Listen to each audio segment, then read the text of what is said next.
Lançar o pão sobre as águas é lançar o bem. Vamos imaginar uma certa cena. Hoje, pelo calor que estamos sentindo, não fica difícil imaginar o início desta cena. Um calor implacável, mas não numa cidade, numa floresta.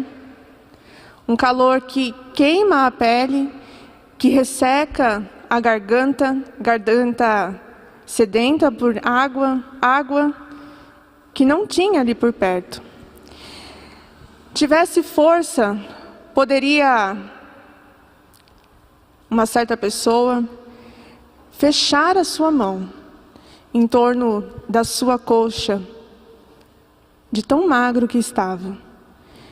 Mas nem isso, nem para fazer isso, ele tinha energia, quem dirá sentir o restante do seu corpo, caminhar, realizar alguma outra atividade.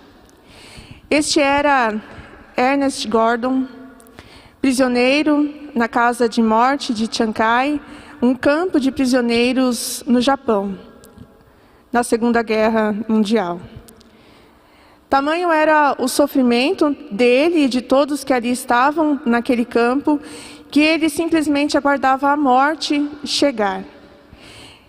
Ele havia entrado na Segunda Guerra Mundial com 20 e poucos anos, um soldado de elite da Brigada Escocesa, mas veio a captura pelos japoneses e aí começaram meses de trabalho forçado na floresta, espancamentos e um lento definhar pela fome.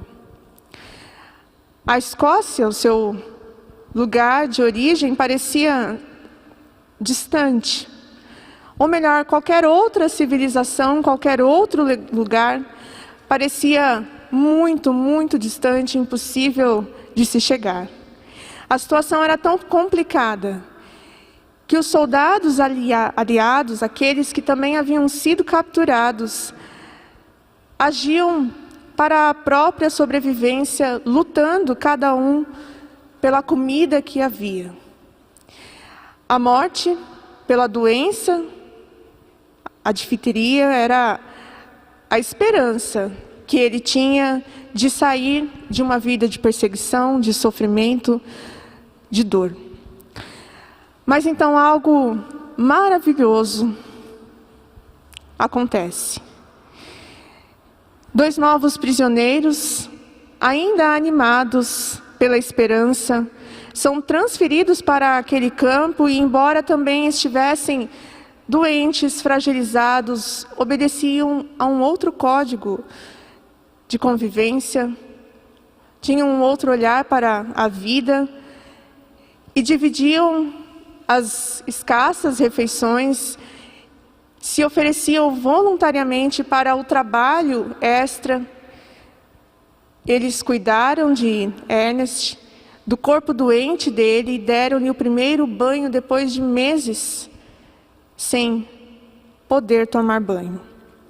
Aos poucos, Ernest recupera a força e também a possibilidade de acreditar que aquela situação poderia sim ser transformada, poderia ser mudada. Algo foi muito importante para que Ernest passasse a confiar, a acreditar, a ter esperança. Foi a bondade daqueles soldados, bondade que se revelou contagiosa e poderosa, a ponto de fazer com que Ernest não somente acreditasse que ele poderia sim sobreviver e sair dali, mas também fez com que ele, após começar a se recuperar, passasse a cuidar dos outros prisioneiros doentes, e assim, a situação do campo inteiro mudou.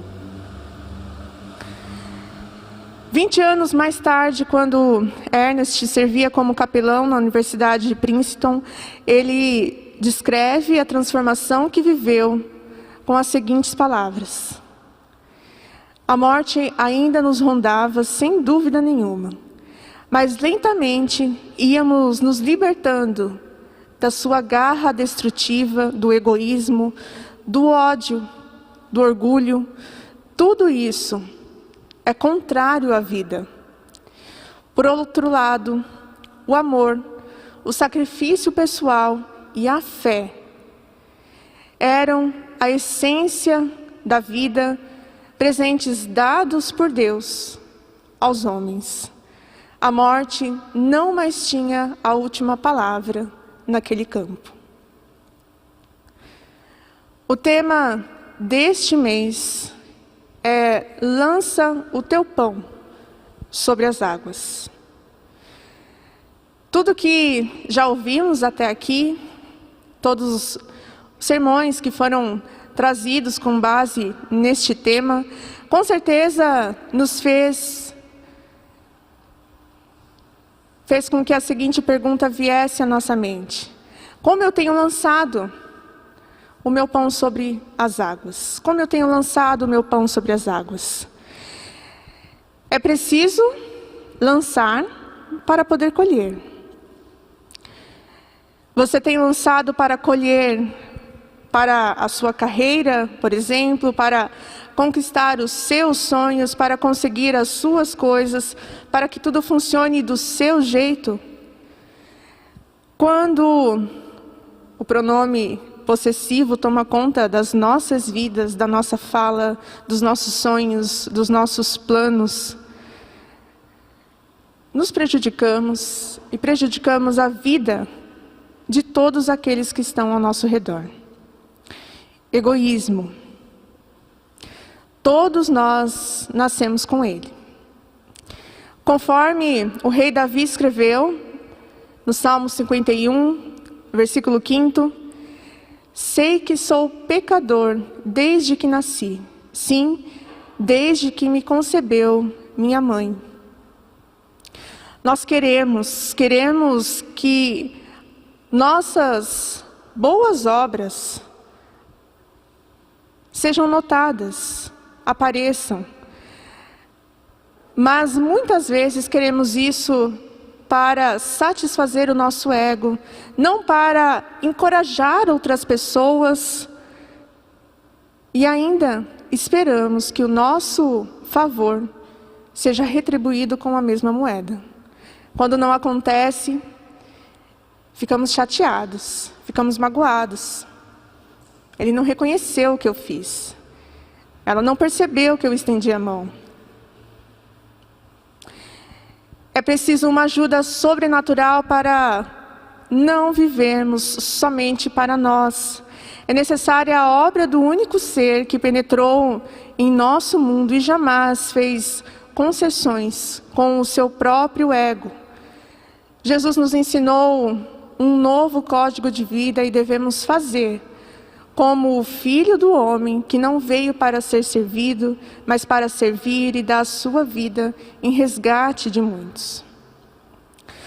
Há também uma outra forma de refletirmos sobre este tema, o tema do mês: lance o seu pão sobre as águas.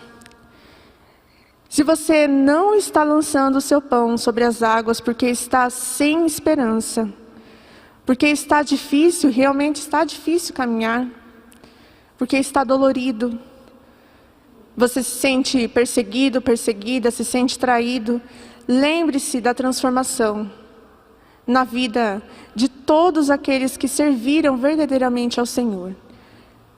Lembre-se da história que acabei de contar, da transformação da vida de Ernest, e não somente daqueles que não estão mais entre nós, mas a transformação de muitos que hoje fazem parte da nossa vida. Muitos já passaram por essa transformação. Lembre-se da frase: o amor, o sacrifício pessoal e a fé são a essência da vida, presentes dados por Deus. O único refúgio. Voltando para o texto que lemos, Abigail viveu na época de Davi. Como vimos, ela era casada com Nabal, e Nabal, este nome significa insensato, em hebraico. Ele, Nabal, fazia jus à definição do seu nome. Possuía gado, ovelhas, se orgulhava muito de ter muitos gados, de ter muitas ovelhas, de ter territórios. Ele sempre mantinha ali a sua despensa e a sua adega muito bem abastecida para poder festejar a todo instante, a todo momento. Era aquele tipo que anda pelas ruas da cidade se exibindo tudo que tem. Tinha cadeira cativa nas primeiras fileiras de todos os lugares, porque ele gostava muito de ser agradado, mas não gostava de agradar a ninguém. O mundo de Nabal girava em torno dele, somente dele. Não devia nada a ninguém e ria só de pensar em repartir algo com alguém, muito menos com Davi. Davi, nesse período, desempenhava o papel, podemos dizer que de Robin Hood, ali no deserto. Ele e os seus soldados estavam no deserto, ele precisou ir para o deserto por conta da perseguição que sofria pelo rei Saul. E quando ele estava ali, muitas pessoas começaram a se aproximar dele e então ele formou esse exército. E eles protegiam os pastores, protegiam todos os que trabalhavam para cuidar das fazendas, do gado, das ovelhas, por exemplo, de Nabal. Eles protegiam essas pessoas de bandidos, porque essa era uma real necessidade concreta, na região dos campos. Os pastores poderiam sofrer assaltos, ter as ovelhas roubadas, o gado, enfim, a plantação. E Davi, com os seus homens, trabalhavam protegendo estes homens, estes trabalhadores. Eles protegiam com tanta eficácia que um dos pastores de Nabal chegou a dizer: dia e noite eles eram como um muro ao nosso redor.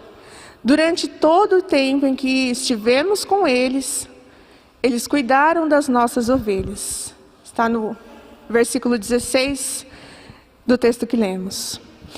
Davi, Nabal e Abigail. Abigail foi descrita nas Escrituras como uma mulher muito inteligente. E o desenrolar da história nos mostra isso. Nabal seguia à risca o significado do seu nome, sendo bastante insensato em suas ações. E Provérbios nos fala sobre o insensato. Diz: os sábios acumulam conhecimento, mas a boca do insensato é um convite para a ruína. E ainda diz: é uma honra dar fim às contendas, mas todos os insensatos envolvem-se nelas.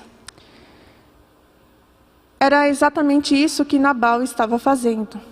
Ele poderia simplesmente repartir um pouco daquilo que ele tinha muito, repartir com aqueles que o ajudaram, protegeram todo o seu gado, a sua criação, as suas terras, mas ele foi insensato.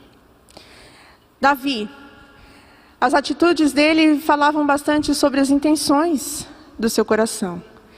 Ele estava fugindo do rei Saul, como eu falei há pouco, estava sendo perseguido e em resposta a tanta perseguição, tanto risco de morte, o que Davi faz? Ele foca, ele olha somente para essa dificuldade, para, de repente, o medo que ele sentia, e com certeza ele sentia medo. Podemos entender o que Davi faz, porque enquanto ele estava ali no deserto, passando por este período difícil, ele escreveu alguns salmos. Em um deles ele diz: misericórdia, ó Deus, misericórdia, pois em ti a minha alma se refugia. Eu me refugiarei à sombra das tuas asas até que passe o perigo. Clamo ao Deus Altíssimo, a Deus, para que comigo cumpre o seu propósito. Dos céus Ele me envia a salvação, põe em fuga os que me perseguem de perto. Deus envia o seu amor e a sua fidelidade. Salmo 57, do versículo 1 ao 1º ao 3º e versículo 6. O que Davi faz? Estava sendo perseguido. O que ele faz? Ele se refugia e confia em Deus. Ele não olha somente para o que está acontecendo na vida dele, mas ele olha principalmente para Deus, para o refúgio que Deus oferece, e confia em Deus. E nós precisamos fazer o mesmo. Continuar fazendo o bem, assim como Davi estava fazendo, confiando em Deus, perseverando em Deus ainda mais. Ele, o Senhor, é o nosso refúgio, e enquanto estamos sob as suas asas, encontramos cura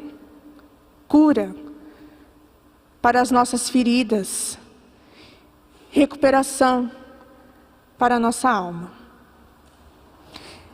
Se nos alimentamos do medo, do ódio, da raiva, as nossas feridas não são saradas e não teremos como fazer o bem. Em busca de Deus. Os sobreviventes do deserto encontraram refúgio na presença de Deus e descobrem também uma comunidade entre o povo do Senhor. No caso de Davi, os seus irmãos e outros parentes logo se juntaram a ele, e em seguida outros começam a chegar. Os que tinham dificuldades, os endividados, os descontentes, até que Davi torna-se líder de aproximadamente 400 homens. Davi cria uma comunidade de, podemos dizer, pessoas que não se enquadravam, desajustados, mas que estavam se unindo num único propósito. O Senhor fez deles um grupo poderoso. Diz assim a palavra: diariamente chegavam soldados para ajudar Davi, até que o seu exército tornou-se tão grande como o exército de Deus. Davi e os que o acompanhavam, se deslocavam de um lugar para o outro, porque estavam fugindo dos soldados de Saul,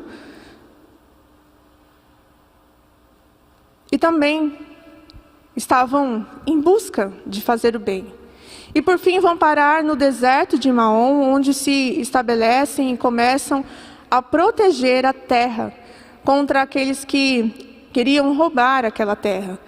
Mas ali, em Maom, Davi não é a única fortaleza naquela região. Como lemos no texto base, grande parte daquela região era de ninguém menos que Nabal. Os dois logo ocupariam o mesmo espaço. Ambos fortes, teimosos. E o choque entre eles era uma questão de tempo. Até aqui, nós vemos que Davi buscou refúgio em Deus, enquanto ele fugia do rei Saul, mas também ofereceu refúgio aos outros. 1 Pedro, capítulo 1, versículo 4 e 5, nós lemos que os filhos de Deus são protegidos pelo poder de Deus mediante a fé. A fé. Davi buscou refúgio em Deus. Quem é refúgio para você? Como você pode se tornar mais um lugar de refúgio, um lugar seguro para aqueles que buscam refúgio? Só podemos ser este lugar de refúgio para alguém se o nosso refúgio é o Senhor.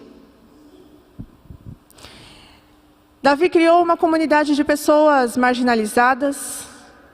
Jesus sempre chama a sua igreja a olhar e acolher os que sofrem, os desprezados, os marginalizados, e a realmente formar uma comunidade segura e justa para todos, todos. E assim, esta comunidade se desenvolver em amor. Se somos igreja de Cristo, se Ele é o cabeça, se o nosso refúgio como igreja está no Senhor, é o Senhor, o nosso Deus, então podemos ser refúgio para tantos que não precisamos ir longe para encontrar. Aqui na frente encontramos muitos. Podemos ser refúgio para estes e outras pessoas que buscam refúgio. O conflito. Para Davi e seu grupo, o início do conflito está no momento pós-colheita. Com as ovelhas tosquiadas e o feno colhido, é hora então de colocar o pão no forno, de preparar um carneiro, servir o vinho. É hora de descansar do trabalho e saborear o fruto de todo aquele trabalho, de todo um período longo de trabalho. E quando olhamos para a história, vemos os homens de Nabal fazendo exatamente isso. Estão festejando a colheita, festejando todo o trabalho realizado. Davi fica sabendo daquela festa particular e pensa que ele e seus companheiros deveriam participar, sim, de alguma forma, daquela festa. Afinal, eles protegeram as ovelhas, protegeram as terras, as plantações. Então Davi manda uma mensagem, envia uma mensagem. Ele diz: estamos vindo em tempo de festa. Por favor, dê aos teus servos e ao teu filho Davi o que você puder dar. Envia essa mensagem para Nabal. Nabal recebe a mensagem e age de forma insensata. Ele escarnece. Ele pergunta: quem é Davi? Quem é esse filho de Jessé? Quem é esse que está me pedindo para repartir aquilo que é meu? E ainda diz que há muitos fugindo dos seus senhores. Por que então que eu vou dar a minha comida, a minha bebida para alguém que eu nem sei de onde vem? Ele finge que nunca havia ouvido falar de Davi. Quando Davi fica sabendo da resposta de Nabal, fica enfurecido e convoca o seu exército e diz que Deus castigue Davi caso permaneça um homem vivo que pertença a Nabal. O insensato Nabal fez como nos mostra Provérbios 15, versículo 1. A resposta calma desvia a fúria, mas a palavra ríspida desperta a ira. E Davi? Será que ele agiu em honra a Deus ou em honra a si mesmo? Convocando aquele exército e já partindo para uma guerra? Fomos feitos para viver em comunidade.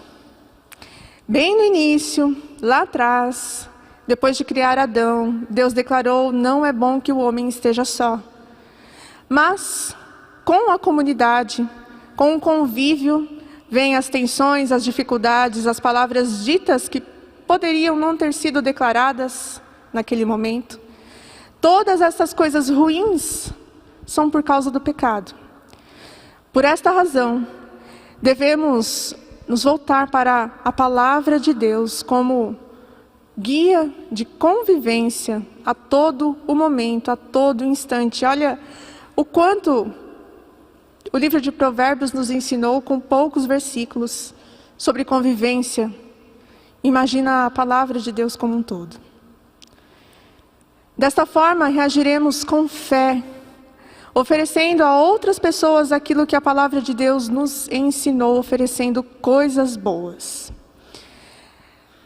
Abigail, a pacificadora. A crescente tensão entre Nabal e Davi havia chegado em ebulição. Mas então, Em meio ao caos surge a beleza. E eu não estou falando da beleza física de Abigail, a palavra de Deus fala que era uma mulher muito bonita, mas não estou falando desta beleza, a beleza da sensatez, da prudência. Abigail, a esposa de Nabal, se interpõe no caminho e faz um contraste gigante com o esposo. Onde ele se mostra rude, grosseiro, ela é sensível e inteligente. Abigail trata de agir e sem nada a dizer ao marido que estava lá festejando, reúne alguns presentes e corre para interceptar Davi. Enquanto ele e os demais homens descem pela encosta, Abigail se coloca armada diante de Davi, mas armada de 200 pães, 2 vasilhas de couro cheias de vinho, 5 ovelhas preparadas, 5 medidas de grãos torrados, 100 bolos de uvas passas e 200 bolos de figos prensados. Era isso que ela carregava com ela. E ao verem Abigail, os 400 homens puxaram as rédeas literalmente. Abigail não era tola, ela era sábia. E ela entendia a importância daquele momento, era o único momento que ela tinha para reverter toda a situação. Ela poderia dizer algo que pudesse enfurecer mais ainda Davi, então a sua família estaria arrasada, a sua cidade estaria arrasada, todo o seu povo. Então ela se joga aos pés de Davi e faz um apelo sábio, inteligente. Meu Senhor, a culpa é toda minha. Por favor, permite que a tua serva te fale, ouve o que ela tem para te dizer. Então ela não defende Nabal, mas concorda que ele não era uma pessoa boa. Ela não suplica por justiça, mas pede perdão, assumindo uma culpa não merecida. Ela insiste para que Davi deixe Nabal aos cuidados de Deus e evite o peso grave do remorso. A Bíblia diz que para sermos sensatos como Abigail, precisamos temer a Deus. Isso significa respeitá-lo, respeitar os seus ensinamentos, obedecer os seus ensinamentos, submeter-se aos seus ensinamentos. Diz assim em Tiago, capítulo 1, versículo 5, se algum de vocês tem falta de sabedoria, peça a Deus, que a todos dá livremente, de boa vontade, e lhe será concedida. Até mesmo quando nós pedimos sabedoria, nós estamos demonstrando que tememos ao Senhor e que desejamos colocá-lo acima do desejo do nosso coração. Foi por um triz. As palavras de Abigail recaem sobre Davi e isso muda as intenções. Ele diz, bendito seja o Senhor, o Deus de Israel. Davi aceita todos aqueles presentes e fala, vá para a sua casa, vá em paz para a sua casa. Quando Nabal fica sabendo de tudo o que aconteceu, e isso só no dia seguinte, porque quando Abigail volta, a festa tinha sido longa, ele estava embriagado, não ia adiantar falar com ele naquele momento. Depois, quando ele estava sóbrio, ela conta tudo para ele. Ele leva um susto tão grande, se surpreende com tudo o que aconteceu e fica paralisado como uma pedra. Depois vemos que, depois de 10 dias, o Senhor o fere e ele morre. Deus usa pessoas humildes, pessoas corajosas, que confiam nele para agir com graça e transformar histórias. Abigail nos ensina muitas coisas. Nos ensina o poder contagioso da bondade e a força de um coração brando. Abigail jamais conheceu a Deus, mas ainda assim, a história dela prefigura a vida de Jesus, já que sua graça antecede a graça salvadora que Cristo nos ofertou. Ela, Abigail, elevou os pensamentos de Davi. A graça de Deus é um presente pessoal e perfeito. A palavra de Deus, quando Jesus nasceu, nos diz que o anjo anunciou: hoje lhes nasceu o Salvador, que é Cristo o Senhor. O anjo falou essas palavras, os pastores ouviram esta mensagem, mas aquilo que os anjos disseram, o Senhor dirá a qualquer um que queira ouvir esta mensagem: hoje lhes nasceu o Salvador. Jesus é a dádiva. Ele em si é o tesouro que nós precisamos ter, e a graça é preciosa porque Ele é precioso. A graça nos protege porque Ele o fará, e da mesma forma como a graça oferecida por Abigail a Davi mudou a vida de todos os envolvidos nessa história, a graça de Jesus despejada sobre nós transformou a nossa vida. Então, o ferido, o que estava morto, se levanta para viver um milagre de uma nova vida. Para terminar, a insensatez que vemos em Nabal ainda está viva no mundo de hoje. Na cidade em que vivemos, nós percebemos atitudes insensatas nos lugares que frequentamos, entre as pessoas que convivem com nós. Há dificuldades neste mundo, há insensatez, há deboche. Em alguns momentos há injustiça, ou em muitos momentos há injustiça. Mas não deixe de lançar o seu pão sobre as águas, não deixe de ter fé, e o motivo é mais forte do que tudo isso. Porque há Jesus.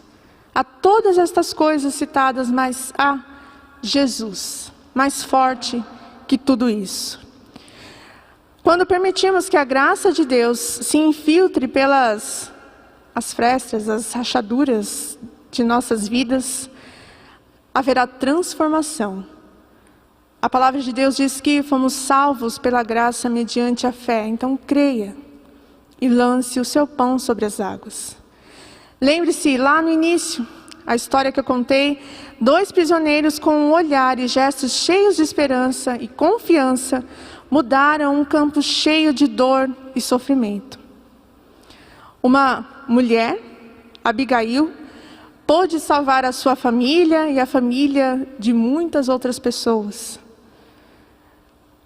Olhe para Cristo, lance o pão sobre as águas e vença o mal com o bem. Que Deus assim nos abençoe.